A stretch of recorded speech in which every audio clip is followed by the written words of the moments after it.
ब्रह्मचारिणी की पौराणिक कथा के अनुसार पूर्व जन्म में देवी ने हिमालय के घर पुत्री के रूप में जन्म लिया था। तब नारद के उपदेश से इन्होंने भगवान शंकर जी को पति रूप में प्राप्त करने के लिए अत्यंत कठिन तपस्या की थी।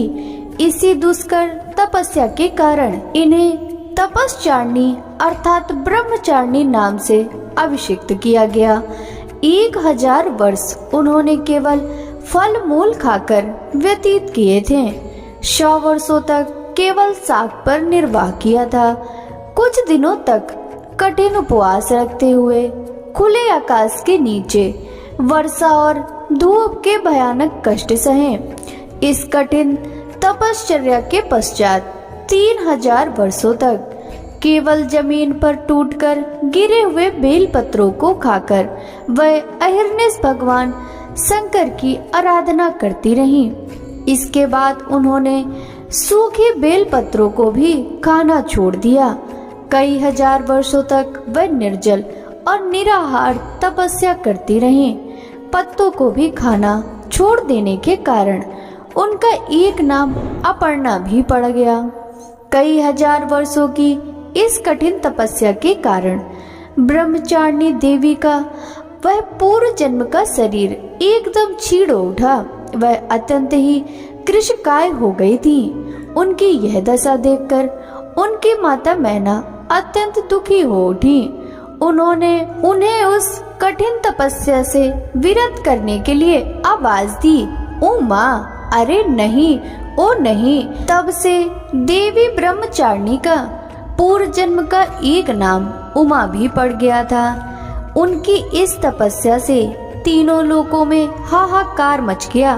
देवता, ऋषि, सिद्धगण, मुनि सभी ब्रह्मचारिणी देवी की इस तपस्या को अभूतपूर्व पुण्यकृत बताते हुए उनकी सराहना करने लगे।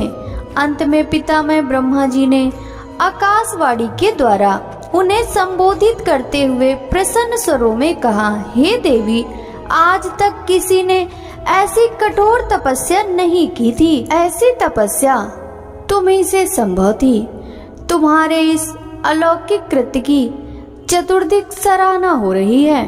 तुम्हारी मनोकामना सर्वतोभावेन पूर्ण होगी। भगवान चंद्रमौली शिव जी तुम्हें पति रूप में प्राप्त होंगे। अब तुम तपस्या से विरत होकर घर लौट जाओ।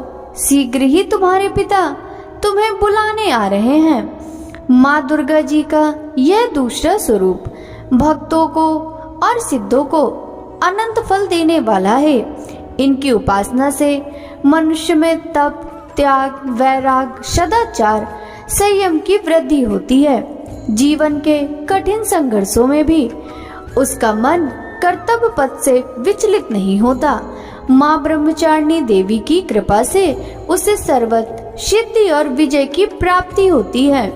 दुर्गा पूजा के दूसरे दिन इन्हीं के स्वरूप की उपासना की जाती है। इस दिन साधक का मन स्वाधिष्ठान चक्र में स्थित होता है। इस चक्र में अवस्थित मन वाला योगी उनकी कृपा और भक्ति प्राप्त करता है।